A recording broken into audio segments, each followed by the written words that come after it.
Matapos sumikat dito sa Pilipinas at nakakuha ng 18 na panalo at naging Philippines champion, kumuha ng sunod-sunod na tagumpay sa Japan at Australia dahil sa lakas ng kanyang mga suntok.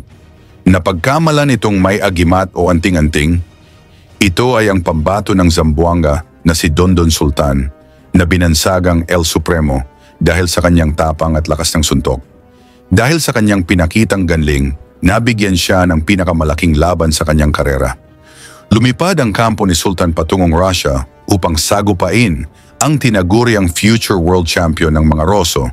Ito ay ang knockout artist na si Anton Solopov, ang kinatatakutang Russian champion na suportado ng maraming tagahanga. Hindi ito madaling laban sa Pinoy na si Sultan dahil si Solopov ay isang Pan-Asian boxing champion na may record na 12 panalo, walang talo at 10 dito ay tinapos niya sa knockouts. Bukod dito, si Solopov ay alagang boksingero ni Freddie Roach upang gawing world champion. Kaya lumabas na sobrang dehado itong si Sultan sa laban na ito at marami ang nagsasabing pampataba lang siya sa undefeated record ni Solopov. Bukod pa rito, sa mismong teritoryo ng kalaban ginanap ang laban, dahilan upang mas paboran ang Russian champion pagdating sa desisyon. Kaya ang mga tagahanga ni Solopov ay sabik na makita kung paano babagsakin ng kanilang idolo ang ating Pinoy boxer. Halika mga boxing fans, ating balikan kung paano pinabagsak ni Sultan ang future world champion ng mga Russo at napagkamalan itong may anting-anting.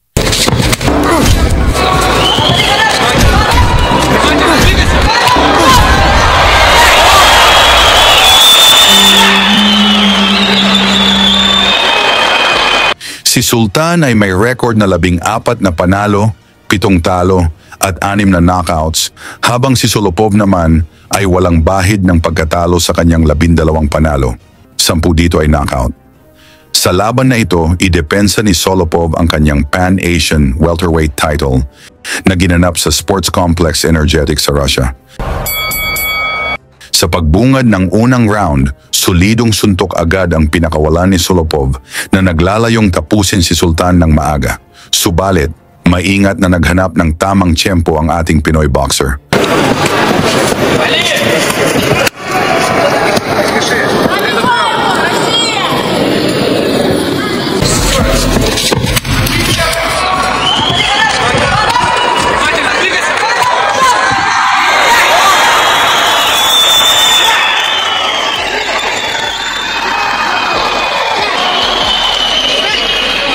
Mula sa mabilis na pinakawalan ni Sultan, bagsak si Solopov.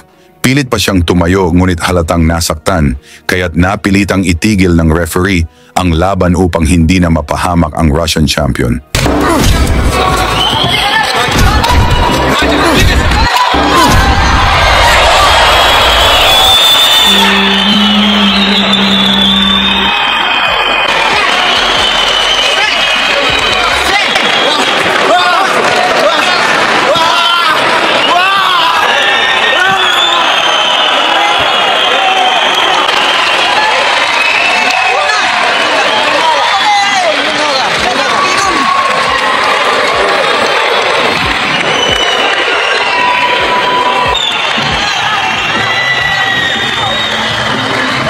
Hindi makapaniwala ang kampo ni Solopov sa mabilis na pagwawakas ng laban.